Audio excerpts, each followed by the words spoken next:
بسم اللہ الرحمن الرحیم رب اشرح لی صدری ویسر لی امری واحلل عقدۃ من لسانی یفقہوا قولی۔ السلام علیکم ورحمۃ اللہ وبرکاتہ۔ وعلیکم السلام ورحمۃ اللہ وبرکاتہ۔ آپ سب پر اس عظیم ہستی کا سایہ ہو جس کی محبت میں خالق کائنات نے اس کائنات کو خلق کیا۔ میں نورین فیصل آپ سب کو خوش آمدید کہتی ہوں ہمارے سلسلے وار پروگرام لٹل بلیورز میں۔ آج جو لٹل بلیورز ہمارے ساتھ موجود ہیں ان کا تعارف سنتے ہیں۔ جی بیٹے۔ ہبائے زہرا، ثانیہ زہرا، مثال سکینہ، سکینہ فاطمہ۔ یہ تو وہی لٹل بلیورز ہیں جو پچھلے پروگرام میں بھی ہمارے ساتھ موجود تھے اور ہمارا ساتھ دیا تھا۔ پچھلے پروگرام میں ہم نے رجب کی مناسبت سے کچھ باتیں کی تھیں اور اس مہینے کے بارے میں ڈسکس کیا تھا کہ کتنا بابرکت اور بلیسڈ مہینہ ہے۔ اس کے بارے میں بہت ساری احادیث آئی ہیں، لیکن آئمہ علیہ السلام اور کچھ اشخاص کی ولادتیں اس کو اور مزید اسپیشل بنا دیتی ہیں۔ تو کون سے آئمہ کی ولادت ہے؟ پہلی رجب امام محمد باقر علیہ السلام، جی 5 رجب امام علی النقی علیہ السلام، 10 رجب امام تقی علیہ السلام، 13 رجب امام المتقین علی ابن ابی طالب علیہ السلام۔ Very nice, very good. علم و حکمت کا سمندر ہے محمد باقر، صورت ساقی کوثر ہے محمد باقر، وارث تطہیر ہے مولا میرے، علم و حکمت کا سمندر ہے محمد باقر۔ ہم آج کے پروگرام میں 3 آئمہ کے حوالے سے گفتگو کریں گے، تو آپ بتائیے پہلے امام محمد باقر علیہ السلام کے بارے میں۔ امام محمد باقر ہمارے 5ویں امام یکم رجب 57 ہجری کو پیدا ہوئے ہیں۔ آپ کے والد کا نام امام سجاد اور والدہ کا نام بی بی فاطمہ بنت حسن ہے۔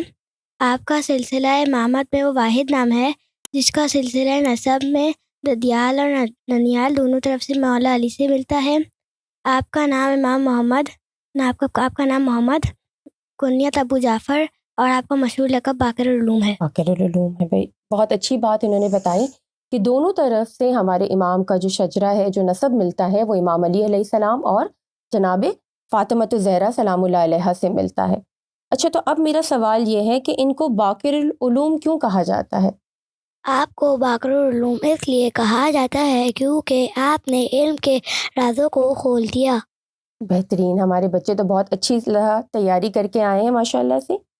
امام محمد باقر علیہ السلام کی عظمت کا اندازہ اس بات سے لگا سکتے ہیں کہ رسول اکرم صلی اللہ علیہ وآلہ وسلم کے صحابی جو اس وقت رسول خدا صلی اللہ علیہ وآلہ وسلم کے زمانے میں موجود تھے، انہوں نے کچھ کہا تھا اپنے اس فرزند کے بارے میں، تو وہ کون بتائے میں گا؟ بتانا چاہوں گی کہ جابر بیان کرتے ہیں کہ ایک روز رسول اللہ مجھ سے کہتے ہیں کہ تو خدا تم کو طویل عمر عطا فرمائے گا اور تم میرے فرزند ہوں گے، محمد بن ابی طالب کے زیادہ نصیب ہوگی۔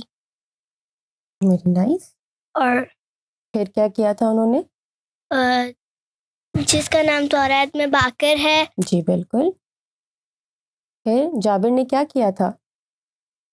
جب تمہیں ان کی زیارت کا شرف حاصل ہو تو تم میرا سلام پہنچا دینا۔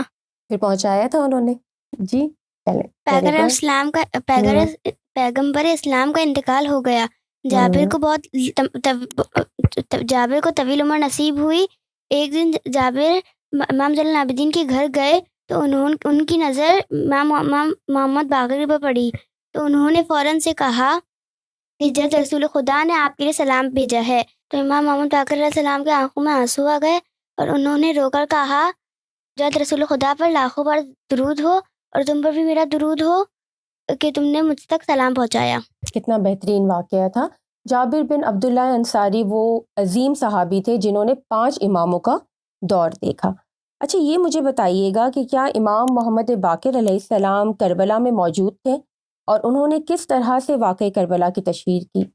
جی، امام محمد باقر علیہ السلام واقعہ کربلا کے وقت 10 محرم کو 61 ہجری کو میں تقریباً 3.5 سال کے تھے اور اپنے دادا امام حسین کے آگوش میں تھے۔ واقعہ کربلا کے عینی شہادین میں آپ کا بھی نام شمار کیا جاتا ہے۔ واقعہ کربلا کے 1 سال بعد جب اسیروں کا قافلہ زندان شام سے رہا ہو کر مدینے واپس پہنچا تو آپ بھی اس کے ہمراہ تھے اور مدینے میں اپنے عمر کے بچوں کو بلا کر ان کو کربلا کے واقعات سنایا کرتے تھے۔ بہترین۔ ہمارے ہر امام کی یہ آرزو رہی ہے کہ وہ اپنے دور امامت میں مسلمانوں کو علم سے بہرہ مند فرمائے، لیکن رسول اکرم صلی اللہ علیہ وآلہ وسلم کی وفات کے بعد آئمہ کو وہ سازگار ماحول میسر نہیں آیا کہ وہ علم کو پھیلا سکتے. لیکن امام محمد باقر علیہ السلام کے دور میں حالات کچھ چینج تھے. تو کیا ہوا تھا؟ کیا ایسا تھا؟ کس طرح سے انہیں یہ موقع ملا علم پھیلانے کا، اور انہیں باقر العلوم کہا جاتا ہے؟ امام محمد باقر علیہ السلام نے حالات کا فائدہ اٹھاتے ہوئے مدینے میں باقاعدہ دستگاہ کی بنیاد رکھی اور انہیں آل محمد کو پھیلانا شروع کر دیا. آپ نے شاگردوں کی اسلامی خطوط کے ذریعے اور فقہ آل محمد پر تربیت کی. ہمارے چھوٹے چھوٹے بچے بہت صحیح اور کوشش کرتے ہیں کہ اچھی طرح سے جو ہے وہ تیاری کر کے آئے، لیکن بہرحال یہ بچے جو ہے اپنی بہت زیادہ کوشش یہاں کر رہے ہیں. امام محمد باقر علیہ السلام نے اپنے جو دور حکومت میں جو سیاسی چینجز آ رہی تھی اس زمانے میں، اس کا فائدہ اٹھاتے ہوئے انہوں نے درسگاہ کی بنیاد رکھی، یعنی ایک یونیورسٹی قائم کی جس میں بہت سارے شاگرد آتے تھے، اور انہی شاگردوں کی انہوں نے تربیت فرمائی. ٹھیک ہے، اور بہت سارے شاگرد ہیں جو ان کے نکلے ہیں، اور ان کے نام جو ہے اکثر بکس میں درج ہے. ٹھیک ہے، تو اب آپ مجھے بتائیے کہ کس طرح سے انہوں نے جو ہے امام محمد باقر نے ان کی تربیت کی اپنے شاگردوں امام کی. محمد باقر کو علم پھیلانے کا بہت بڑا موقع ملا، بہت زیادہ موقع ملا، اور ان کے زمانے میں اخلاق اور تفسیر کا بہت بڑا مجموعہ امام محمد باقر سے منقول ہے. رسول خدا کی بہت ساری حدیثیں اور امام علی امیر المومنین کی روایتیں امام محمد باقر سے نقل کی گئی ہیں. یہاں میں اپنی بچی کو روکوں گی کہ احادیث جو ہم تک پہنچی ہے اس کا بہت بڑا منبع جو ہے ہمارے پانچویں امام محمد باقر علیہ السلام ہے. جی بیٹا بتائیے امام آگے. محمد باقر نے اپنے بہت سارے شاگردوں کو تربیت دے کر انہیں دوسرے شہروں میں روانہ کیا تاکہ علم اچھی طرح سے پھیل سکے. بہترین، بہت اچھی طرح بتایا ہماری بچی نے. اب میں یہ جاننا چاہوں گی کہ ان کے چند شاگردوں کے نام بتائیے. امام محمد باقر کے چند شاگردوں کے نام یہ ہے: محمد بن مسلم، زرارہ ابن عین، ابو بصیر اور یزید ابن معاویہ اجلی. اچھا، یہ چار جو ہے وہ تو مین نام جو بہت زیادہ شاگرد مشہور ہوئے اپنے کاموں کی وجہ سے اور اپنے علم پھیلانے کی وجہ سے. اس کے علاوہ بھی بے شمار شاگرد امام محمد باقر علیہ السلام کے تھے. امام صادق علیہ السلام نے اپنے والد کے شاگردوں کے بارے میں کچھ ارشاد فرمایا تھا خاص. جی. امام صادق علیہ السلام نے ارشاد فرمایا کہ ان افراد نے میرے والد کے مکتب اور احادیث کو زندہ کر دیا. اس میں سے بہت سارے بہترین شاگرد نکلے.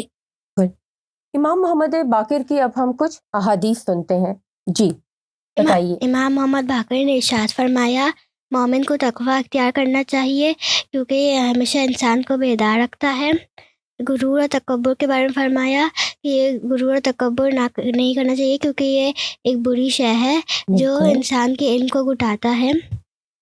اور 1000 عابدوں سے وہ عالم بہتر ہے جو اپنے علم کو پہنچاتا ہے اور دوسروں کو فائدہ حاصل ہوتا ہے.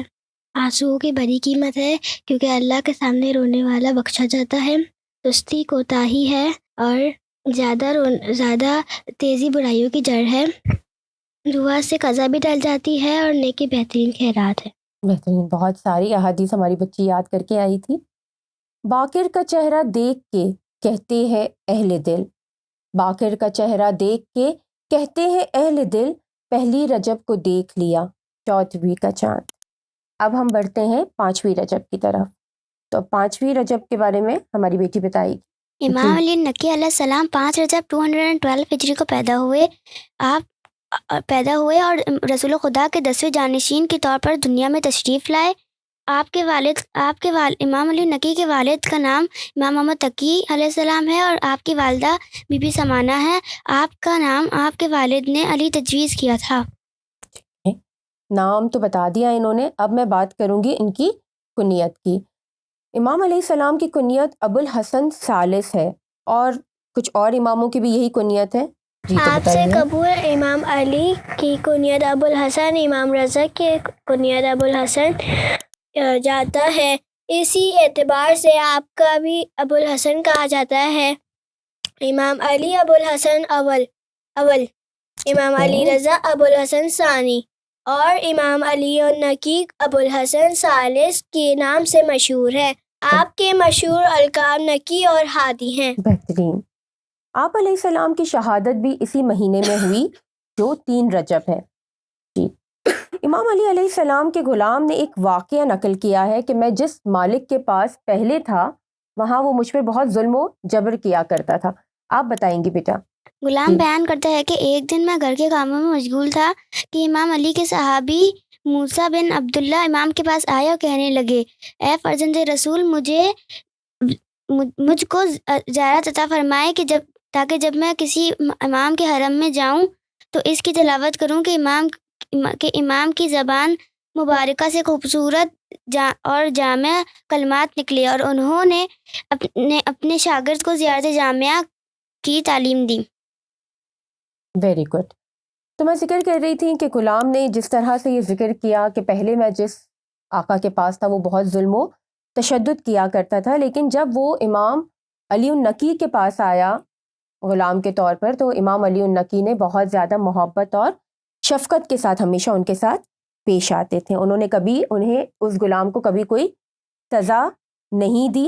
امام علی النقی کے ساتھ بادشاہ وقت نے ایک واقعہ کیا تھا، اس کے بارے میں مجھے کیا بتائیں گے آپ؟ کچھ اس نے پلان کیا تھا امام کے اگینسٹ، تو وہ آپ مجھے بتا رہی تھی. جی بتائیے. اس نے اپنے 2 بھائیوں کو حکم دیا تھا کہ امام کے دروازے پر لگے بھاری پردے کو کوئی بلند نہ کرے تاکہ امام جب دربار میں داخل ہو تو امام کو زحمت اٹھانی پڑی اور امام عام لوگوں کی طرح زحمت برداشت کر پردہ اٹھا کر دربار میں داخل ہو. لیکن اس وقت خدا کے حکم سے تیز ہوا چلی اور پردہ خود بخود اٹھ گیا اور امام بغیر کسی زحمت اور بغیر کسی تکلیف کے دربار میں داخل ہو گئے. ماشاءاللہ. اس واقعے سے ہمیں اندازہ ہوتا ہے اور ہمیں بھی یہ سبق ملتا ہے کہ چاہے کوئی دشمن بھی ہمارے خلاف کسی قسم کی بھی سازش کرے، لیکن جب تک اللہ ہمارے ساتھ ہے اور جب تک اللہ نہیں چاہتا کوئی ہماری طرف کوئی بھی کسی قسم کا نقصان نہیں پہنچا سکتا. ٹھیک ہے. چلیں اب ہم آتے ہیں احادیث کی طرف. تو احادیث بتائیے مجھے. جی. امام علی النقی علیہ السلام نے فرمایا، دوسروں کا مذاق اڑانا بے وقوفوں کا شیبہ اور جاہلوں کا پیشہ ہے. اب ہم ذکر کریں گے امام محمد تقی علیہ السلام کا. امام محمد تقی 10 رجب 195 ہجری کو مدینہ میں پیدا ہوئے. اپنے فرزند کے بارے میں امام رضا نے کچھ خاص ارشاد فرمایا تھا. جی بتائیے. آپ نے فرمایا کہ مجھے ایسا بیٹا عطا ہوا ہے جو موسیٰ کی طرح علم کو شاگفتہ کرنے والا ہے اور اس کی مادر عیسیٰ کی طرح پاکیزہ مقدس ہے.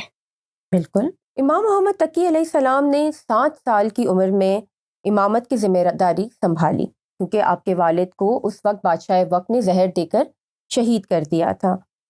اچھا، امام علیہ السلام کا ایک لقب جو ہے وہ جواد ہے. جی بتائیے اس کے بارے میں. امام محمد تقی کا لقب سخی نہیں بلکہ جواد ہے، یعنی سخی یعنی جو مانگے پر دے اسے سخی کہتے ہیں اور جو بغیر مانگے عطا فرمائے اسے جواد کہتے ہیں. بالکل بہترین. امام محمد تقی علیہ السلام لوگوں کے ساتھ بات چیت کس طرح کیا کرتے تھے؟ امام محمد تقی علیہ السلام لوگوں سے بات چیت کے دوران قرآنی آیات سے استفادہ فرمایا کرتے تھے تاکہ تمام مسلمان اپنی گفتگو میں اور دنیاوی معاملات میں قرآنی آیات سے استفادہ کریں. امام محمد تقی علیہ السلام کی ولادت کے حوالے سے ایک اور خاص بات تھی کہ امام علی رضا علیہ السلام کی عمر 40 برس ہو گئی تھی اور ان کی کوئی اولاد نہیں تھی.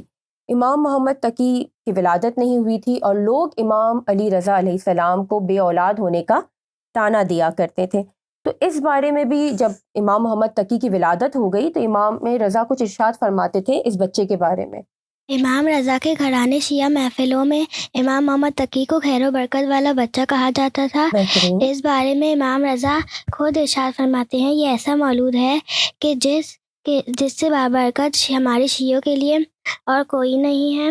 یوں تو ہر امام کی ولادت ہی خیر و برکت سے ہوئی ہے، لیکن امام محمد تقی کی ولادت خاص طور پر خیر و برکت کا باعث بنی، کیونکہ آپ کی ولادت سلسلہ امامت میں جو لوگ شک کرتے تھے وہ سب ہمیشہ ہمیشہ کے لیے خاموش ہو گئے۔ بہترین۔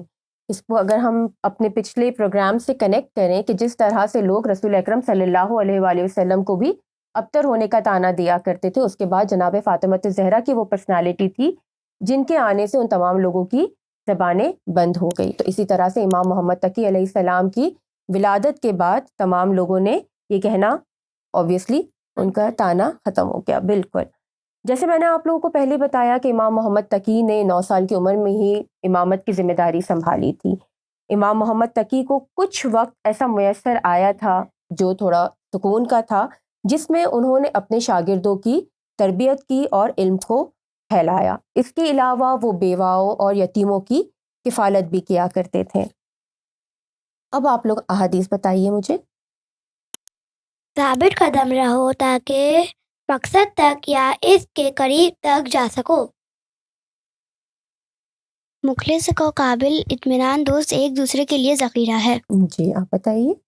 ایک شخص نے امام تقی کی خدمت کی عرض کی کہ مجھ پر قرض بہت زیادہ ہے۔ آپ نے جواب میں لکھا کہ استغفار زیادہ کیا کرو اور سورہ انا انزلنا کی تلاوت کیا کرو۔ ہم امید کرتے ہیں کہ آپ سب ان احادیث کو یاد رکھیں گے اور اس کو انشاءاللہ اپنی زندگی میں امپلیمنٹ کریں گے۔ آمد تقی و نقی بتاتی ہے زمانے کو یہی، آمد نقی و تقی بتاتی ہے زمانے کو یہی، اس گھرانے میں محمد ہے یا سب علی۔ اپنے پروگرام کو اختتام کی طرف لے کر چلتے ہیں۔ اپنا بہت زیادہ خیال رکھیے گا، ہمیں اپنی دعاؤں میں یاد رکھیے گا۔ اللہ حافظ۔ اللہ حافظ۔